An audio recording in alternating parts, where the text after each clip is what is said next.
Хано. За тэгээд одоо юу ч хэрэгтэй гэсэн. Нөгөө ярьдаг юм аа л ярих гээд. Юу ч гэх юм. За тэгээд эхлэе дөө.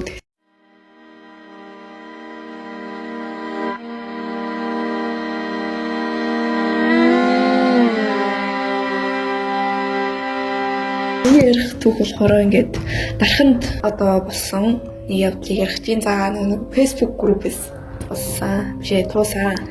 За түүхийн эзэн нь болохоор дарханд сурдаг. Дарханд ингээд дотор байранд суухаар болсон чинь таньж мэддэг хүн байхгүй болохоор нөгөө оюутны байранд ингээд байхаар шийдээд ингээд хувцхунараа бэлдээл байжсэн чинь гэр бүл болоод удаагүй ах эгч хоёр нь олохгүй гэвэл ер нь манад байвал яаж ин яаж л таньж мэдэхгүй хүнтэй сууг байснаас дээр гээл тэгэхээр нь мэдээж зөвшөөрсөн юм байна. За тэгээд ингээд шинэхэн хүүхэдтэй мөн сургууль соёлоо төгсөөд удаагүй дөнгөж гэр бүл болсон хүргэн ах болон өөрийн ихч тэдний нэраатай бид дөрөв хамтран амьдрахаар болсон гэж. Тэгээд бидний гэр бүл хуучин дарханд байралтай дархан замын чанх урд талд цагаан өнгийн 83 дугаартай брак гэж нэрлэгддэг хуучны нэг давхар нийтийн урт байгаа. Нэг коридор нь хоёрхан цонхтой, цонх бүрэн битүү тороор хамгаалагдсан ямар нэг хүнийг гаргахгүй эсвэл оруулахгүй байхаар хийсэн мэт. За брак гэдэг үгнийх нь утга нь болохоор эд зүйлстэй ямар нэг эд зүйлсийг дахин ашиглаж болохгүй эдлэгээний чанар буюу хугацаанд дууссан зүйлийг хэлдэг юм байна. За уг байшин нь болохоор зүүн болон баруун талаасаа ордог ганц хаалгатай. Тэгээ нэг талаас орсон урт коридор нь дотроо 7 аль амьдардаг. Тэгээд энэ түүхийн эзний амьдардаг хэсэг нь болохоор зүүн жигүүрийн хамгийн эцсийн аль буюу 7 номерын өрөөнд амьдардаг байсан юм байна. Тэгээд том биш хэдий ч бид дөрөвт бол болоод л байдаг байсан гэж байна. Тэгээд өдөр нь ах нь ажилдаа тэгээд энэ түүхийн эзэн нь болохоор сургуультай явчихна. Тэгээд эгч нь хүүхдтэйгээ хоёулах нь үлддэг байсан болохоор нэг тийм багтаж шингэхгүй асуудал бол тулгарч байгаагүй. Эгч нь сүүлд онгод тэнгэрээ аваад нилээн эрчимтэй хүмүүст туслаад ер нь бол нилээн нэр хүндтэй болцсон байсан юм байна.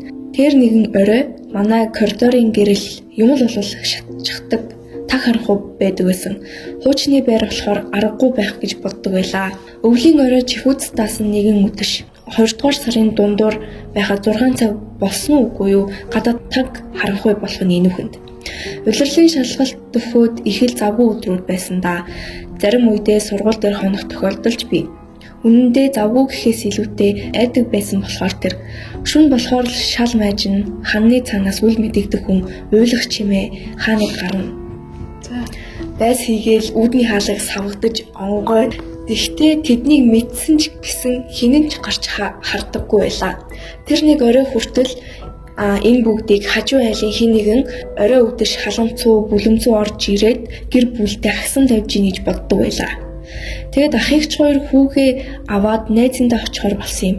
Энэ түүхийн эзэн амандаа тамхи цуучаад асаачаад урт гихчийн харанхуй коридороор чихэрч дуурах шалны чимээ нүдэнд харагдах тамхины цонхноос өөрсдөө таг харанхуйд үүдээ чиглэн алхаад үүдний довжоон дээрээ суун уцаа оролдож байтал байрны хойно бололтой хүмүүс шуугилдаж байна.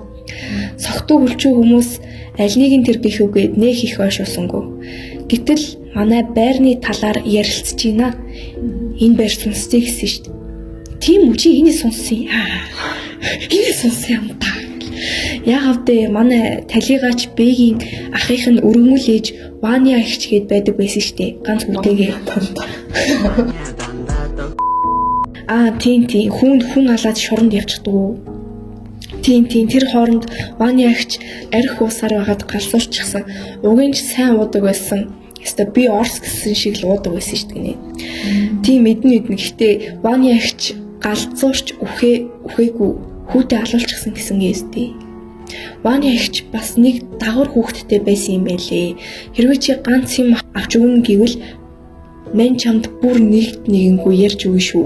За сүртэй юу чинь надад дөрөвтэйхэн хийчээрээ харамлаад илгүү чи их яриад ам цанган шүү. Ваня ихч өөрийнх нь төрсөн хүн алаад шоронд явчихсан да. Тэрнээс хойш Ваня ихч өргөмөл хүүтэйгээ цуг амьдрахаар болсон гэсэн талигаач бид нарт ярьж өгч байсан юм аа шүү. Тэгээд дагвар хүн гэртээ харь ойрын архичин дагуулж ирээд тэднийх бараг л манай хойд галзууд улаан худгийн танкнаас ялгаагүй болсон гэсэн тэр өндөр гэр орон гэж авах юм байхгүй. Сүүлдээ ээжтэйгээ цуг нийлж удаг. Тэдний хар байнга ирдэг хідэн нөхдүүд нэг өдөр бэг байхгүй хооронд Ваня эгчийг хүчиндэх гэж оролдож байхад гаднаас би орж ирээд алан муу гэд хотох шүүрээд дайрсан. Нэг нь бэгийг шууд цохиод унгаагаад угийн туранхай эцэнхий юм болохоор тэр бид хоёр яаж хүний гарын ая дахавдээ. Тэгээд нүдэн дээр нь Ваня эгчийг хоёр нь хүчиндээд харин бэг баахан зодож нүдээд цаатхан сэхэд хідэн сар байсан ш. Тэгээд эмнэлгээс гараад хэсэг бид нартай гал болж явж байгаад хөлдөөд чад. Харин Ваня эгч нэх удалгүй гэртээ амиа оруулчихсан гэсэн. Сүүлдэн сонсохны хүн хугацаанаас өмнө суллагдаад гэртээ ирсэн чинь Ваня эгчийн цогцыг цагдаа эмнэлэг алин жирж аваагүй яг тэр чигээр нь үлдээчихсэн байсан гэж сонссон. Тэгээд л энэ хаваар ийм амар байдаг байхгүй юу?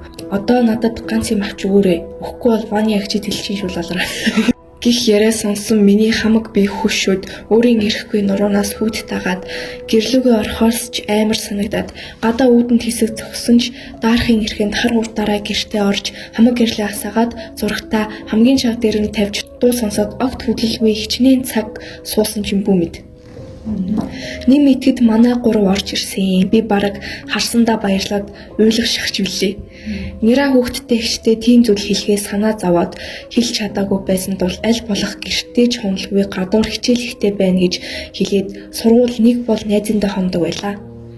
Тэр нэгэн орой гэрт усгүй би 20 литр ус авчаад үүд рүү орох гэж байтал ард талаас дагц руу маань тоосгоор зогч байгаа мэт асар их өвдөлтийг өөрийн ирэхгүй айдастайгаа зүг мэдэрсэн. Эхний удаа тийм мэдрэмж авсан ч тун удалгүй хитгэн алхаад гэртээ орохын хооронд л хэд хэдэн хүн зодуулсан мэд асар ихээр хүндүрлсэн би суларч нүд харанхуйлж 20 литр байтугай 5 литр ч ус дийлэх тэнхэлгүй юм уйлчихсан шүдээ зүүн усаач хэрэн байж арай гэж харанхуй урт коридороор мөлгөж үүдний хаалга онгойлгоод л шууд ухаан алдаад унчихсан. Зүүдэндээ цав цагаан хохмой толгой хитгэн ширхэг цагаан шингэхэн өстэй нүдний хурхайд нь зөвхөн галын дул өөр юу ч байхгүй мэт. Тийм зүйлээ би уулзаад юм яриад байна. Тэгсэн нэх муухай орлоод хаанаас ч юм туухай гаргаж ирээд миний духам дундуур зогчихсон. Тухнаас гарсан цусаа гараараа дараа тусламж ирэн зогтоож байсч хинч надад тусалсангүй туслах байтугай төөртөг байшинд ороод ирчихсэн юм шиг л баахан харанхуй өрөө дамжаад уйлаад л гүгээд л байсан. Өөдөөс ашгүй ах гараад ирлээ. Тэгэл сэрцэн. Сэрээ тарсан эмч ирчихсэн ах ихч хоёр гайхчихсан сандарсан юу болсон яасан ийсэн гэд хүн амтнд зодуулсан ягаад хучин улаачихсан юм бэ? Баахан асуугаад тэр дундаас ганцхан зүйл ойлгож амжсан. Тухчин яагаад улайчихсан юм бэ? Би уулын сая зүүдэндээ л зохиулсан шít. Гэтэл борит байдал дээр. Тэгэд маргаашнаас нь би баг багаар арай гэж дээрдээд юу болсон талаар ах ихч хоёртоо хэлтэл ихч учир зүггүй уйлаад нөхрийгөө загнаад байсан. Чамд хэлээ өстэй эртгэн хэлье гэж загчин. Тэгтэл ихч онгодоо авсан өдрөөсөө хойш энэ бүгдийг мэдрээд сүулдээ нэг л биш байгаад байгааг анзаараад багшаа Улаанбаатар хотоос дуудаж ирсэн юм. Тэгсэн яг манай шалны доороос хүний хохмоо толгой сүүжний яс 70 зэргүүд гарч ирсэн. Тэгэд яагаад зүгээр нүчиж болоогүй юм бэ гэхэд энэ зүйлийг салгуулахгүй бол болохгүй гэсэн юм аа. Хаач явсан дагахаар аль болох чамд хэлж чамайг айлахгүй гэж бодоод байсан юм аа гэд. Тэгэд ингэж дуусч байна. Ер нь бол амар уусны нөө энэ ихтэй яг тархны 83 дугаар парк гэдэг яг энэ яригддаг тийм байр юм биш үү? Би бас хойлоо яг байрны минь ийм фэйсбүүкээс манайх өнгөрсөн хавар хорооллын нэмгийн хойшоо гэр хороолт 2 давхар байшингийн 1 давхрыг түрээслэхээр болсон юм. Сарын түрээс нь гайгүй хямд байсан болохоор шууд л орсон. Би нэг жижигхэн өрөөнд ганцаараа газараар олон гудас давхарлаад унтдаг байсан. Нэг өдөр гудснуудаа нэг нэгээр нь аваад янзлах гээд авсан чинь гудснууд чийгтэй байсан болохоор өдөр нь гаргаж хатаагаад өрөөнийхөө голд ороод засаад унтсан. Тэгсэн шүүн донд 3 хавцаал болж байсан байх. Би зүүдлээд байгаа юм шиг хаалганы завсраар нэг таймал өстэй эмэгтэй хүний толгой цухуугаад намайг харж байснаа гинэт биетэй болоод миний нүүрэн дээр маш хурдан тулж ирээд би гинэт айгаас хэрчгсэн. Ямар хаар тэлтийм. Тэгээд айгаад шууд хүнжлөө уцаа шүүрч аваад аав ээжтэйгээ цугцсан. Рууг нь би чинь 19-тэй оюут хүнэлтэй гинэ. Тэгээд аав ээжт хэлнэ зүгээр л хар дараа биз гэд нэг тоогоогүй. Би бодохдоо өөрийнхөө байрлалыг солиод янз бүрийн зүудэлчих үү гэж бодоод ороо буцаж байрлуулад нэг тоосонгүй. Тэрнээс хойш янз бүрийн үзэгдээгүй байж байгаад манайд найз залуу манайд хонхоор болсон. Тэгээд найз залуу нэг нь хажууд нь гівтэж байгаад унтаад өгсөн. Би уцаа оролдоод гівтэж байтал манай найз залуу амандаа над байна. Ойртоо сонсон чинь намайг сэрээлтэй гээ. Миний нэрийг хэлээд гууж байна гээ. Би сэрээрээгээ зөөлөн згсэрсэн чинь гинэд зочиод сэрсэн. Тэгээд яасан бэ гэсэн чинь сайн нэг цагаан хувцастай тайрмал өстэй нэмэлтээ ханан дээгүүр таазан дээгүүр гүүгээд явж байснаа гинэд миний хөлн дээр буугаад авраад байсан. Бид хоёр айгаа том өрөөлөө явж унтсан. Манай найз залуу анх орж ирэхдээ л ямар хүүтэй хасан байшин байдгээд байсан. Багасаа л ер нь юм мэдэрдэг хаяа хардаг байсан гэсэн. Тэгээд тэр өдрөөс хойш бид хоёр тэр өрөөнд унтгаа байсан. Тэгээд нэг бодлогүй нүсэн дээр сүүлд ээж тэр ёстой эвгүй байшин байсан гэд яриад л байсан. Мөнгө нь хямд байсан болохоор л байгаад байсан юм да. Яа. Угаасаа ингээд хямдхан байшин угаасаа юу болов вэ? Чинь бас л байшин гэх. 2015 он юм уу да. Тэгин хороолол ингээд түрээсийн байрт ингээд хуучны гал тоогоо хөр ингээд тусдаа хоёр өрөө буюу хажуу өрөө өсөлж суваа. Хүүхдтэй ихэж ингээд нөхөр нь ингээд олон хоноогоор ингээд ажилдаа яваад ирдэг байв. Гэхдээ хүүхд нь ингээд шүн дунд болохоор л уйлаад зогсдгүй байлаа. Олон хоног үргэлжлэн уйлсан. Би эсгэл алдаад хичээ. Та хүүхдээ эмнэлэгт үзүүлсэн дээр байхаа харин зүгээр байна гэсэн. Энэ байранд хонхоор уйлаад болтгүй өөр газар ингээд унтахаар ингээд нам унтдаг. За тэгээд хэлсэн байна. Тэгсэн чинь ингээд шүн болохоор л ингээд коридорт нь ингээд хүн ханиалгаар хониолгох, нойлын ус татах чимээ тасардгүй байсан байна. Тэгээд хаяа ингээд өрөөнд хүн байгаа ч юм шиг надаас өөр амьсгаа давхар сонсогдооч байгаа юм шиг мэдрэгдэг байсан байна. Тэгээд ихчийн нөхөр ирсэн чинь хүүхэд уйлдаггүй байлаа. Ингэж явсаар сар гарan боллоо.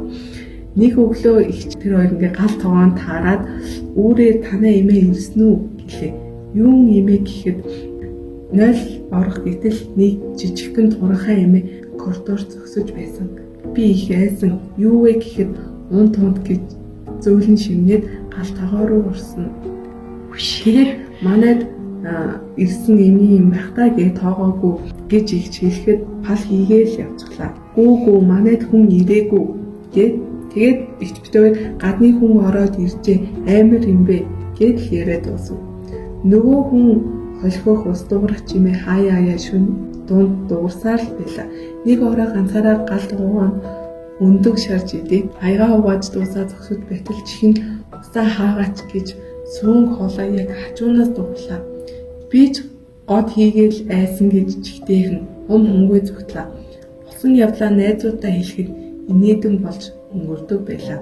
Сургуультай ойр байр 3 сараар ингээ хөлөө өгсөн болохоор очихоос өөр аргагүй байсан. Хажуу ихчийн хүүхэд уйлаад байгаа болохоор гээд ирэхээ болов. Бас тэр нэгэн эмгэн харагдаад эвгүй байна гэд тэр ихч хүүхдээ аваад явсан. Нэг орой ганцаараа өрөөндөө сууж байтал кино үзэж байгаа кинонууд ингээ хаяа харанхуулаад дараагийн дүрс яг тэр ингээд харанхуулсан хэсэг дээр миний хажууд хичээн хэлсэн нөгөө жижигхэн эмээ хажууд сууж байв. Тэгээд дэлгэцэн дээр ойж харагдсан дүрс би пиц хажуу тийшээ харсан хинч байсангүй. Шууд гараад гүйсэн. Маргааш нь найзууд тайгаа юм хүм аваад шууд зайлсандаг юм уу сууд гарсан да. Байрны эзэн хэлээгүй үнэхээр хараал идсэн байр байсан да. Юм шиг ямар ч юм. Яг өвөө гэж болох. Гэтэ ер нь яагаад ингэж өмнө чиний ярьсан юм дээр гэсэн бас юм эсэж тийм. Эмээнэр яагаад гэдэг. Тэр нь ихэнх сүнснүүд эмхтэй юм те гэж. Яагаад гэдэг. За ингээд өндөрлөе та. За баяр та.